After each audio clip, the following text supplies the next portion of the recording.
শুভেন্দু দাদা তোর পায়ে পড়ি রে, আমার অ্যাকাউন্টে অন্নপূর্ণা টাকাটা ঢুকিয়ে দে, আমার অ্যাকাউন্টে অন্নপূর্ণা টাকা ঢুকিয়ে দে, নয়তো গুলি করে দে। তুই তো দাদা আছিস বড় সুখে, গরিবগুলা টাকা না পেয়ে মরছে ধুকে ধুকে। শুভেন্দু দাদা তোর পায়ে পড়ি, হয় অ্যাকাউন্টে টাকা দে, না হলে গুলি করে মেরে দে। অর্থাৎ মানুষ এখন প্রতিবাদ দেখাতে শুরু করেছেন। অন্নপূর্ণা যোজনাকে নিয়ে অনেকের মধ্যে বিভিন্ন রকম কোয়েশ্চেন রয়েছে, আর একাধিক ব্যক্তি আমাকে আমার ভিডিওর মধ্যে জিজ্ঞেস করছেন যে দিদি অন্নপূর্ণাকে নিয়ে আপডেট দিন। জিজ্ঞেস করবেন নাই বা কেন, গভর্নমেন্টের স্কিম কি চলছে, কি ব্যাপার, এত কনফিউশন রয়েছে। মানুষ জানতে চায় যে ভাই ক্রাইটেরিয়াটা কি, কে পাবে কে পাবে না, কোন মহিলা পাওয়ার ক্রাইটেরিয়াতে পড়বে, সেটা যদি গভর্নমেন্ট একটু ক্লিয়ারলি বলে দেয় তাহলে সুবিধা হয়। সরকার বলছে, কিন্তু আমার মনে হয় বললেও সেটা গুছিয়ে না বলার জন্য এত প্রবলেম হচ্ছে। আমি আশা করব যে আজকের ভিডিওতে একটু ডিটেলসে আমি অন্নপূর্ণা যোজনাকে নিয়ে আপনাদের সামনে বিষয়টা তুলে ধরবো।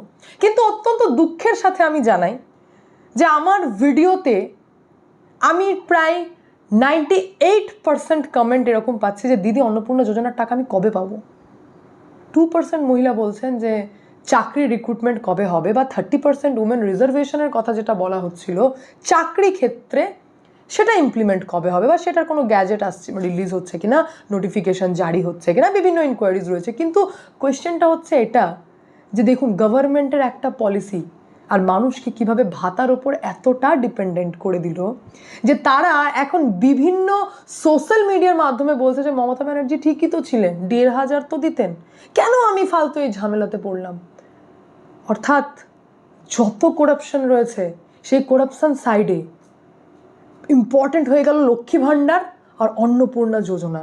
হসপিটালের বেডে বেড়াল শুয়ে থাকতে পারে, অপরিচ্ছন্ন থাকতে পারে, বমি থাকতে পারে, তার পাশে পেশেন্ট পড়ে থাকতে পারে, পুলিশ থানাগুলো দিনের পর দিন বড়লোক হয়ে যেতে পারে, চোখের সামনে ট্রাক থেকে বা লরি থেকে ওভারলোডের জন্য টাকা নিতে পারেন, রাস্তাঘাট ভাঙা থাকতে পারে, ঠিক আছে না, 1,500 টাকা তো ঢুকতো। তো এই যে কম্প্রোমাইজ জায়গাটা মানুষের 1,500 মধ্যে হয়ে যাচ্ছে, এটা খুব দুঃখজনক ব্যাপার। আর এটা কোথাও না কোথাও দায় কিন্তু সাধারণ মানুষ নয়, এটা একটা অভ্যাস তৈরি করে দেওয়া। আর এনারা পুরোপুরি একটা গভর্নমেন্ট পলিসি আর সিস্টেমের শিকার, যে এরমভাবে টাকা দিয়ে সমস্ত কিছু কম্প্রোমাইজ করা যায়। দেখুন যখন আমি গভর্নমেন্টকে ক্রিটিসাইজ করব তখন সাধারণ মানুষের টুকটাক বিষয়গুলো আমি আপনাদের সামনে তুলে ধরলাম, এটাই বাস্তব। এইবার আমি চলে আসি সরকারের। সরকার তো বলেছিল পরিবর্তনের আগে, এটা তো অস্বীকার করার জায়গা নেই যে অন্নপূর্ণা যোজনা একটা বড় ফ্যাক্টর ছিল সরকার পরিবর্তনের। 1,500-এর জায়গায় মহিলাদেরকে 3,000 টাকা দেওয়া হবে, আর হবেই। তাহলে সেই জায়গায় দাঁড়িয়ে যখন সরকার পরিবর্তন হলো, আমি কোথাও না কোথাও মনে করি সরকারের অন্যান্য গভর্নমেন্ট স্কিমের দিকে ফোকাস করা, পরে হলেও চলতো, একটু ডিলে হলেও চলতো, প্রথমেই যদি সামনের এই যে 3 মাস কেটে গেল, এই 3 মাস যদি মানে একদম 100% টাইম দিয়ে অন্নপূর্ণা যোজনার পুরো ডিটেলস, ক্রাইটেরিয়া, কে পাবে না পাবে, কিভাবে পাবে, কি করে দেব, কি ভেরিফিকেশন, এটা যদি পুরো এই প্রথমটুকু টাইম দেওয়া হতো তাহলে এত কিন্তু কনফিউশন মানুষের মধ্যে আসতো না। এবার বলবেন সরকার ক্ল্যারিফাই করছে না, সরকার ক্ল্যারিফাই করেছে, আবারও করেছে যে আগস্ট মাসে যে টাকাটি ঢোকেনি সেটা 15 তারিখের পর রিলিজ করা হবে। সরকার বিভিন্নভাবে বোঝানোর চেষ্টা করেছেন যে কি কি প্রবলেম রয়েছে। এক প্রবলেম হচ্ছে যে এটা একটা প্রবলেম, আমি পাইনি, পাশের ব্যক্তি পেয়েছে। আপনি জানেন যে আপনি যতটা যোগ্য পাশের ব্যক্তি না পেলেও চলতো। এমনকি অনেকে তো এরকম বলছেন যে আরে আশাকর্মীর পাওয়ার কথা ছিল না, সে তারাও পেয়েছে। তার মানে এখান থেকে পরিষ্কার বোঝা যাচ্ছে যে বেনিফিশিয়ারি যারা এলিজেবল নয় তারাও পেয়েছে। এখান থেকে পরিষ্কার এটা ক্লিয়ার হয়ে যাচ্ছে। তো সেই জায়গায় দাঁড়িয়ে এই প্রবলেম হচ্ছে কেন? এই কারণেই হচ্ছে কারণ শুভেন্দু অধিকারী রিসেন্ট এনসিপিআইতে যারা জয়েন করেছেন না, তৃণমূল কংগ্রেসের এমপি, তাদের সাথে এই অন্নপূর্ণা যোজনাকে নিয়েই আলোচনা করেছেন। প্রথম দিকে নয়, শেষের দিকে। কি প্রবলেম হচ্ছে? তো লোয়ার মানে গ্রাউন্ড লেভেলের যে বিজেপি কর্মী তাদের সঙ্গে টিউনিং হচ্ছে না। কাদের হচ্ছে না? কারণ এখনও তো তৃণমূল কংগ্রেসের প্রতিনিধি রয়েছে, তাদের সাথে টিউনিং হচ্ছে না। যার জন্য প্রবলেম হচ্ছে যে এক তো হচ্ছে প্রতিনিধি কম, আর সেকেন্ড হচ্ছে কিছু জায়গায় ইন্টেনশনালি তৃণমূল কংগ্রেসের লিডাররা যারা জেনে বুঝে তৃণমূলের লোকজনকে অন্নপূর্ণা যোজনার পরিষেবা দিলেও বাকিদের নাম ডিলেতে ফেলে দিয়েছে। তার জন্য অনেকেই এখন আপত্তি করছেন, অনেকেই বলছেন ভাই টাকা কই, টাকা কই। ফ্যাক্ট, সরকারের প্রথমেই যদি অন্নপূর্ণা যোজনাকে নিয়ে একটু বেশি ফোকাসফুল হতেন তাহলে আজকে এই সিচুয়েশন আসতো না। আমি তো নিজের চোখে দেখছি যে ভোট চাওয়ার আগে বাড়িতে বাড়িতে ছোট্ট করে একটা চিরকুট নিয়ে গিয়ে ফিল আপ করানো হচ্ছিল। তাহলে সেটা কি ছিল? সেটা কি লোক দেখানি ছিল?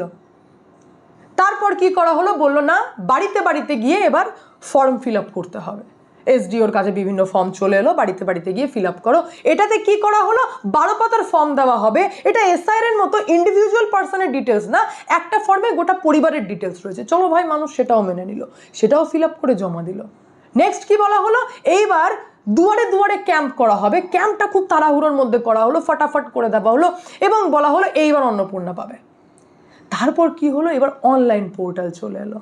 তাহলে মনে হচ্ছে না যে সরকারের সিস্টেমেটিক একটু প্রবলেম হচ্ছে, একটু তাড়াহুড়ো হয়ে গেল, ঠিকঠাক অর্গানাইজড হলো না, মানুষ কনফিউজ হয়ে গেল। এইবার মানুষ বলতে লেগেছে যে ভাই, ধাপাড়িগিরি করার কি দরকার ছিল সরকারের? বললেই হতো দেবো না, এত নাটকের তো দরকার নেই। কারণ ঘাম ফেলে গরমের মধ্যে লাইনে দাঁড়িয়ে একটা মানে বিভৎস ব্যাপার, এটা তো ফ্যাক্ট, এটা অস্বীকার করার জায়গা নেই। এইবার চলে আসি আমি যে অন্নপূর্ণা যোজনাতে কি আপডেট রয়েছে। আপডেট এটা রয়েছে যে যারা অনলাইনে ফর্ম ফিল আপ করেছেন তাদের বেশ কিছু ডিটেলসে ভুল রয়েছে।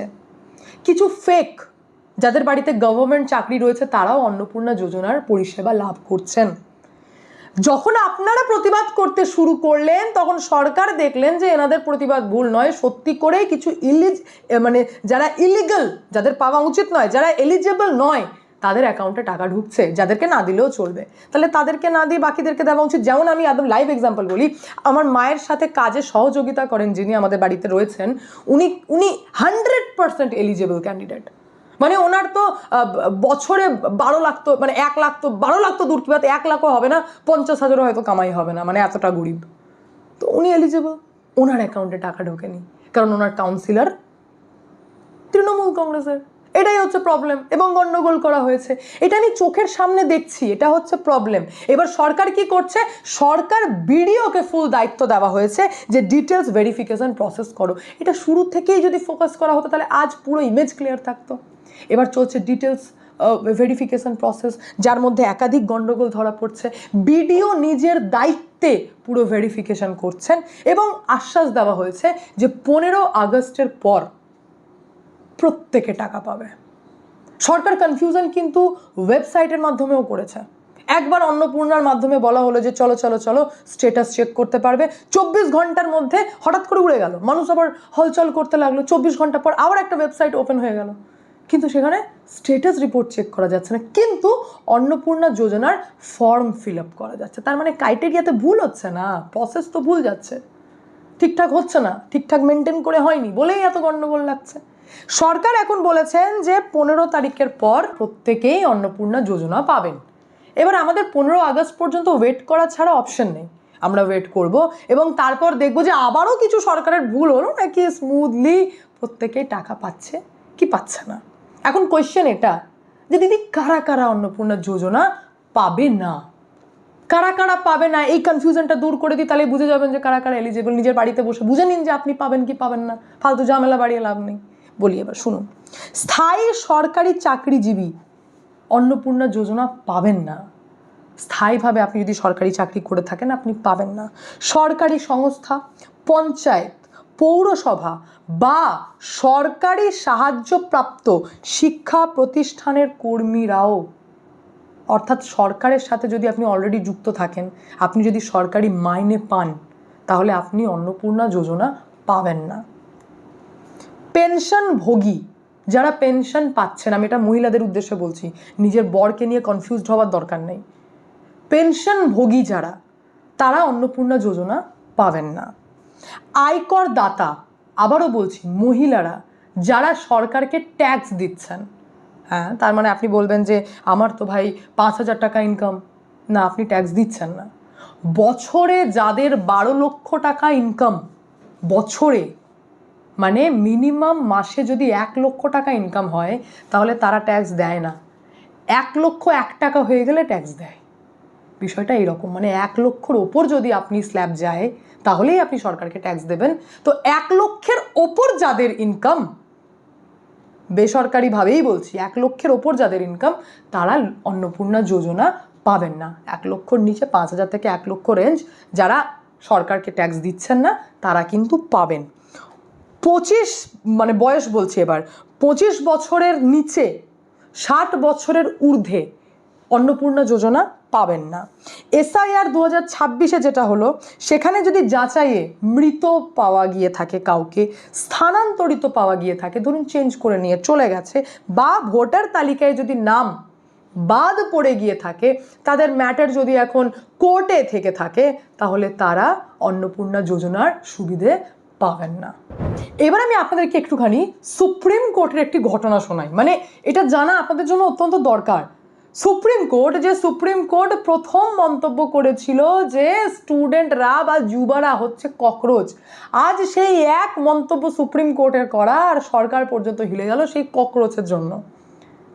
সুপ্রিম কোর্ট বলেছিল, সেরকমই কিছু কিছু বিষয় সুপ্রিম কোর্ট বলে আর ভুগতে হয় কিন্তু সরকারকে, সিস্টেমকে, সাধারণ মানুষকে। কেন বলছি আমি এই কথা? আপনারা জানেন অভিষেক ব্যানার্জির আত্মসহায়ক সুমিত রায়, তাকে রেহাই দিল সুপ্রিম কোর্ট, হাইকোর্ট পর্যন্ত দেয়নি, তাকে গ্রেপ্তারি থেকে সুরক্ষা দিল সুপ্রিম কোর্ট। এই সেই সুপ্রিম কোর্ট যে সুপ্রিম কোর্ট প্রথম ককরোচ শব্দের ব্যবহার করে পুরো সরকারকে হিলিয়ে রেখে দিয়েছিল, কারণ বলেছিল সুপ্রিম কোর্ট ঠেকা নিতে হয়েছে সরকারকে। সেমভাবে এইবার সুপ্রিম কোর্ট বলেছে যে সুমিত রায়কে ইমিডিয়েট বেসিসে কোনো গ্রেপ্তারি করার প্রয়োজন নেই। কে এই সুমিত রায়? প্রথমেই আমি ক্লিয়ার করে দেবো যে অভিষেক ব্যানার্জির এক আত্মসহায়ক বিনয় মিশ্র, সে কিন্তু ভানুয়াটুতে চলে গেছে। এই সুমিত রায়, যার খোঁজ কিন্তু আমাদের বেঙ্গল পুলিশ অনেক চেষ্টা করছে, পশ্চিমবঙ্গ পুলিশ বলতে পারেন পাঞ্জাবে পড়ে রয়েছে সুমিত রায়কে ধরার জন্য। কেন? কারণ তাদের কাছে ইনপুট রয়েছে যে এই সুমিত রায়, অভিষেক ব্যানার্জি আত্মসহায়ক, সে বিদেশ পালিয়ে যাবার চিন্তা ভাবনা করছে। কি করেছে? মারাত্মক কাজ করেছে। শালবনীতে জমি জালিয়াতি। কি জমি জালিয়াতি? সরকারি জমি বিক্রি করে দিয়েছে ভুয়ো নথি বানিয়ে, মানে ফুল অ্যাডভান্টেজ নিয়েছে সরকারে থাকার। এবং অভিষেক ব্যানার্জির, মমতা ব্যানার্জির চোখে বলতে পারেন ধুলো দিয়ে হোক বা না দিয়ে হোক, যা করেই হোক, উনি কিন্তু সরকারি জমি বিক্রি করে দিয়েছেন। এটা মারাত্মক অপরাধ। এবার এখান থেকে ভালো করে বুঝতে হবেন যে আমরা কি দেখি জানেন তো, ক্রিমিনালদের না ক্রিমিনাল ইন্টেনশন রয়েছে কিনা দেখি। মানে এক ভাষায় বলতে পারি যে একটা ক্রাইম হয় যে আপনি মার্ডার করলেন, আর একটা ক্রাইম হয় যে আপনি নিজেকে বাঁচাতে মার্ডার করলেন। তাহলে সেটা কিন্তু মার্ডার না, সেটা আপনি আত্মরক্ষার জন্য করেছেন। তাহলে এখানে কি দেখছি? এখানে আমি আপনাদের অ্যাক্টাস রিয়ে দেখছি, মানে ইন্টেনশন দেখছি, যে আপনার ইন্টেনশন কী ছিল, অ্যাকচুয়ালি মার্ডার করা ছিল নাকি নিজেকে বাঁচাতে মার্ডার করে ফেলেছেন। যেখানে সুমিত রায়ের ইন্টেনশন আমি পরিষ্কার বুঝতে পারছি যে পাঞ্জাবে ঘুরছে ও বিদেশ পালিয়ে যাওয়ার জন্য, বারবার পশ্চিমবঙ্গ পুলিশ বলছে। এমন কি আমি অবাক হয়ে গেলাম যে মেদিনীপুরের মুখ্য বিচার বিভাগীয় ম্যাজিস্ট্রেট থেকে গ্রেপ্তারির পরোয়ানা নিয়ে ঘুরছে পশ্চিমবঙ্গ পুলিশ, যে ওকে গ্রেপ্তার করতেই হবে, না হলে ও পালিয়ে যাবে, ওকে প্রয়োজন। এতটা জানার পর তার মানে ওর ইন্টেনশনই বুঝছি ক্রিমিনাল, ও পালিয়ে যেতে পারে, ও ভেগে যাওয়ার প্ল্যানিং করছে। সেইখানে সুপ্রিম কোর্ট গ্রেপ্তারি পরোয়ানা থেকে রিলিফ দিল। এটা ঠিক না ভুল আপনারা বিচার করুন। আমি কিন্তু দেখছি সুমিত রায় শুধু নয়, অভিষেক ব্যানার্জিও কিন্তু বারবার বিদেশ যাব ট্রিটমেন্টের জন্য এই করছেন। এখন তো মদন মিত্র পর্যন্ত বিস্ফোরক হয়ে গেছেন। মদন মিত্র বলছেন যে অভিষেক ব্যানার্জি নাকি বলেছেন যে বলে দিতে আমি যদি বিদেশ চলে যাই আর আমাকে যেন ডিস্টার্ব না করা হয়, আমি কিন্তু বিদেশ চলে যাব। তো এই যে সিচুয়েশনের মধ্যে সুপ্রিম কোর্ট সুমিত রায়কে একটা এক্সট্রা সাপোর্ট দিয়ে দিল, একটা মাথায় হাত রেখে দিল, তো চাপের ব্যাপার না? সেমভাবে আপনাদের মনে আছে সেই ভুয়ো ভিডিওর কথা, ওই যে প্রশান্ত বর্মন হঠাৎ করে আবির্ভাব হয়েছিল, গাড়ি ধরা পড়লো, একজনকে ঠুকে দিয়েছিল বলে। সেই ব্যক্তিকে সুপ্রিম কোর্ট থেকে অর্ডার ছিল যে ওকে ধরতেই হবে, মানে গ্রেপ্তারি পরোয়ানা জারি হয়েছিল। সুপ্রিম কোর্ট মনিটর পর্যন্ত করে না, জানেন তো? কতদিন মাথা লুকিয়ে ঢুকেছিল, খুঁজেই পায়নি সেই প্রশান্ত বর্মনকে। বর্তমানে আমি এখনও জানি না যে সেই ব্যক্তি অ্যারেস্টে আছে নাকি নেই। আমার তো মাঝে মধ্যে ডাউট হয় যে প্রশান্ত বর্মনের আবার ডোনাল্ড ট্রাম্প পর্যন্ত হাত নেই তো। মানে কত লম্বা হাত হলে এতদিন লুকিয়ে থাকা যায়, মাথা ঢাকা দিয়ে থাকা যায়, যেখানে আমি দেখছি যে ও চোর বা ও মানে ভুয়ো, যার এগেনস্টে মার্ডার কেসের চার্জ রয়েছে একটা ব্যবসাদারকে মারার, সে মাথা ঢাকা দিয়ে এতদিন চলে গেল। তার মানে ওর হাত কত লম্বা, ডোনাল্ড ট্রাম্প পর্যন্ত চলে যায়নি তো? মানে তারই সুপারিশও হয়তো ওকে ধরছে না পুলিশ, এইরকম কিছু কি? তাহলে বিচার ব্যবস্থা যখন অ্যাকাউন্টেবিলিটি নেবে না, ককরোচ বলার পর অ্যাকাউন্টেবিলিটি বিচার ব্যবস্থা নেয়নি, যখন ককরোচ নাম শুনে একটা ককরোচ জনতা পার্টি তৈরি হয়ে গেল, প্রোটেস্ট স্টার্ট হয়ে গেল, আমেরিকা থেকে অভিষেক ডিপকে চলে এলো, প্রোটেস্ট এত দূর গেল যে পার্লামেন্ট ঘেরাও করো, তখনও সুপ্রিম কোর্টের ঘুম ভাঙেনি যে আমারই সেই মন্তব্য ককরোচ বলা। তো এই দু পার্টিকে ডেকে কেন্দ্রকেও বলি এসো, স্টুডেন্টকেও বলি এসো, দিয়ে একটা মানে ঠিকঠাক সমঝোতা করে দিই, জরুরি আর্জি যেটা করে থাকে। কেমন করেনি আরজি কর মামলাতে, আপনাদের মনে পড়ছে না যে আরজি কর মামলা হাইকোর্টে চলছিল, হঠাৎ করে সুপ্রিম কোর্ট সুমোটো কগনিজেন্স নিয়ে হাইকোর্টের মামলা টেনে সুপ্রিম কোর্টে নিয়ে চলে গেল। হস্তক্ষেপ তো করেছিল, তাহলে এখনও চাইলে হস্তক্ষেপ করা যেত না? তা করবে না। এখন সুপ্রিম কোর্ট মুখ খুলছে, যখন সরকার সব সামলে নিয়েছে তখন সুপ্রিম কোর্ট কি বলছে? বলছে হ্যাঁ স্টুডেন্টের গায়ে হাত তোলা যাবে না। আরে যখন কোনো জাজমেন্ট কেন বলবো, যখন কোনো অর্ডার দেওয়া হচ্ছে, সেটা ইন্টারিম অর্ডারই হোক বা যাই হোক না কেন, তার যদি অ্যাকাউন্টেবিলিটি সুপ্রিম কোর্ট না নেয়, তাহলে এরকম দেওয়ার দরকার কি? এই যে সুমিত রায় যদি আজকে পালিয়ে যায়, তো সুপ্রিম কোর্ট লায়াবিলিটি নেবে? যদি বিদেশ চলে যায়, এই যে গ্রেফতারি হবে না এটা বলে দিলেন নেক্সট শুনানি পর্যন্ত, তার মাঝে যদিও কেটে পড়ে পালিয়ে যায়, তাহলে সুপ্রিম কোর্ট কি অ্যাকাউন্টেবিলিটি নেবে? তারপর তো সরকারকে ঘেরা হবে, এই পালিয়ে যাচ্ছে বিজয় মাল্যার মতো, এই ও নীরব মোদি পালিয়ে গেছে বিদেশ। এই তো হয়, এক জায়গায় বাঁশ খাচ্ছে তো আরেক জায়গায় গিয়ে প্রোটেকশন নিয়ে চলে আসছে। হাইকোর্টে যখন ফাঁসির অর্ডার দেওয়া হচ্ছে তো সুপ্রিম কোর্টে স্টে লাগিয়ে দিচ্ছে। তো এইভাবে তো চলতে পারে না, তাহলে অ্যাকাউন্টেবিলিটি নিতে হবে পরিষ্কার ভাষায়। আমি এখানে দেখতে পাচ্ছি যে ভাবুন, যে বিদেশ যাওয়ার প্ল্যানিং করছে তাকে সুপ্রিম কোর্ট মাথায় ছায়া দিল যে না, তোমাকে কেউ অ্যারেস্ট করবে না। এই হচ্ছে বর্তমান পরিস্থিতি। তো পুরো সিস্টেম চেঞ্জ হতে হবে, না হলে এগুলো চলতে থাকবে। দুর্নীতি করতেও কেউ ভয় পাবে না, চলতেই থাকবে। এখন আমার নতুন দেখছি কাস্ট সার্টিফিকেট নিয়ে ধরাধরি শুরু হয়েছে। রিসেন্ট ক্যালকাটা ইউনিভার্সিটির দিক থেকে বড় স্টেপ নেওয়া হয়েছে। 19 জনের কাছাকাছিকে আইডেন্টিফাই করা হয়েছে যারা ভুয়ো সার্টিফিকেট দেখিয়ে পিএইচডি, এলএলবি এই সমস্ত করছেন। এটা কিন্তু হচ্ছে আর আমার খুব ভালো লাগছে দেখে যে অ্যাটলিস্ট এবার ধরা চলছে, এবার ধরপকড় চলছে বলতে পারেন, যে এই সমস্ত দুর্নীতি করা যাবে না ভুয়োভাবে। জেনুইন তো জেনুইন, আদারওয়াইজ কেন কম্প্রোমাইজ করার আছে? তো এইভাবে শক্ত হাতে রাজ ধরা দরকার। আর কিছু জেনুইন ব্যক্তি রয়েছেন কলকাতা, মানে এই যে ইউনিভার্সিটি অফ ক্যালকাটা, তার কর্তৃপক্ষ নিশ্চয়ই ডেফিনেটলি উনি শক্ত হাতে রাজ ধরেছেন, করাপ্টেড নয়, তাই তিনি অ্যাকশন নেওয়া স্টার্ট করে দিলেন, চিঠি লেখা শুরু করেছেন। তো ভালো লাগছে দেখে যে এইভাবেই অ্যাকশন হওয়া উচিত দুর্নীতির বিরুদ্ধে। আমাদের অবস্থান সব সময় থাকা উচিত, তবেই সিস্টেম চেঞ্জ হবে, আদারওয়াইজ এই সিস্টেম কেউ চেঞ্জ করতে পারবে না। বাকি এই পুরো বিষয় নিয়ে আপনাদের কি মন্তব্য অতি অবশ্যই কমেন্টের মাধ্যমে জানান। আমি এখানে এন্ড করি, দেখা হচ্ছে নেক্সট ভিডিওতে। ভালো থাকবেন, সুস্থ থাকবেন, সঙ্গে অদ্বিতীয়া চ্যানেলটি অতি অবশ্যই সাবস্ক্রাইব করবেন, কারণ একটাই, যা হবে স্পষ্ট হবে।